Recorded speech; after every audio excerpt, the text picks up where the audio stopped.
Imagine a new boss shows up, full of arrogance, thinking he's untouchable. He volunteers you for a dangerous deployment, knowing your personal life has just been shattered, and refuses to listen when you say no. What would you do? Today, you're going to hear how one combat engineer turned a narcissistic officer's career into rubble, all without leaving the battlefield. Before we dive in, hit that like button if you've ever had to deal with a boss who thought rules didn't apply to them. Subscribe for more real-life stories where smart, decisive action meets ultimate revenge. A few years ago, our protagonist was a combat engineer platoon sergeant, the backbone of his unit. He had deployed multiple times, earned the trust of his soldiers, and built a reputation for tactical skill and reliability. But a new company commander arrived, let's call him Captain Dipshit, and immediately tested everyone's patience. The first encounter? After a grueling M240B range, the captain summoned all leadership to the conference room. 3 hours passed. Calls from the first sergeant went ignored. When he finally arrived, he spent the meeting bragging about his career and gushing about an upcoming deployment opportunity. Our platoon sergeant, seasoned and blunt, spoke up. In more polite words, he told the captain he was a fool. The meeting ended abruptly, leaving him with a stern talking to and thinly veiled threats. But that was only the beginning. Visual cue, dim conference room, a ticking clock, impatient soldiers seated, captain self-aggrandizing at the front. Captain Dipshit, a 15-year officer who had never deployed, wanted glory. He volunteered our protagonist for a mission overseas, ignoring the fact he'd just married. When tragedy struck, a sister-in-law's suicide following a late-term miscarriage, the captain didn't care. Leave requests were denied. Deploy immediately. The anger, betrayal, and frustration boiled inside our platoon sergeant. He had dedicated years to his country, deployed multiple times, and now faced an insensitive bureaucrat's whim. But experience taught him patience and strategic thinking. He went directly to the command sergeant major, laying out the situation. Within minutes, he was officially dropped from deployment. Meanwhile, the captain, far too cozy with higher-ups, faced no immediate consequences. Visual cue, gray military barracks, rain falling, protagonist's clenched fists, weight of injustice on his shoulders. Fast forward 8 months. Captain Dipshit finally got what he wanted, his deployment. Of course, he selected our protagonist's platoon, reasoning that the most experienced unit should go. That's when the plan began. First, the mandatory pre-deployment field exercise, a month of grueling simulations.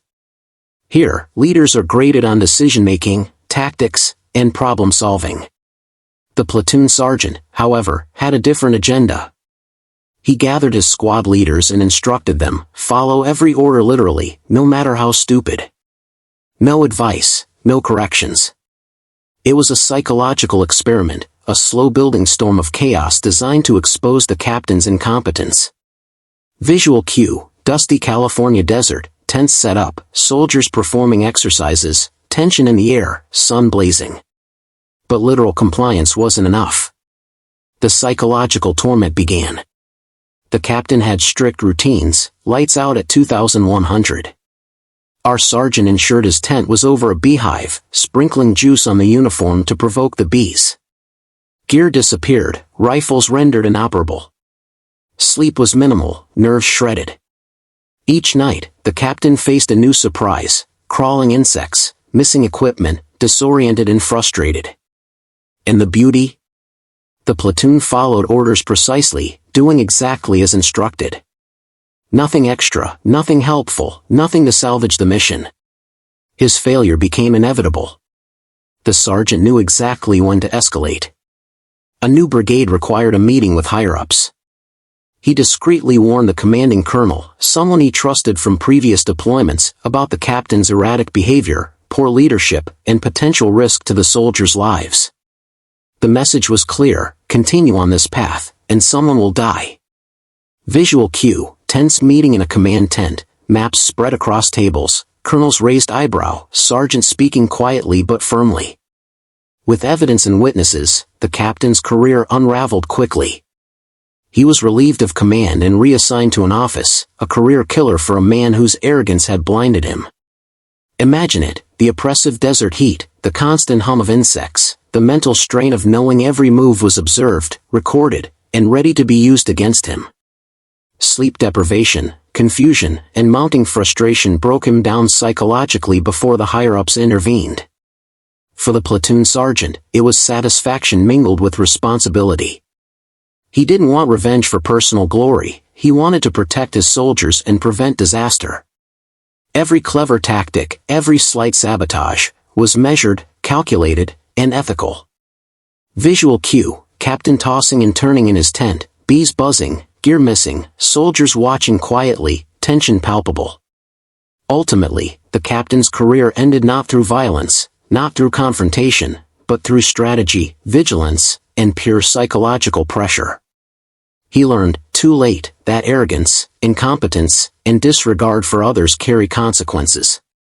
The platoon deployed safely under a new, competent commander, and everyone returned alive. Justice had been served, in the most methodical and satisfying way possible. Visual cue, soldiers boarding helicopters, the captain being escorted to office duties, protagonist watching with quiet satisfaction. This story isn't about petty revenge. It's about responsibility, leadership, and accountability. In positions of power, arrogance has a cost. And sometimes, the smartest move isn't confrontation, it's letting the consequences of incompetence unfold naturally. Karma works, especially when wielded with intelligence and ethics. Outro call to action, 1530 to 1600 hours. If you enjoyed this story of clever, strategic justice, hit like, share your own workplace or leadership revenge stories in the comments, and subscribe for more real-life tales where arrogance meets its match.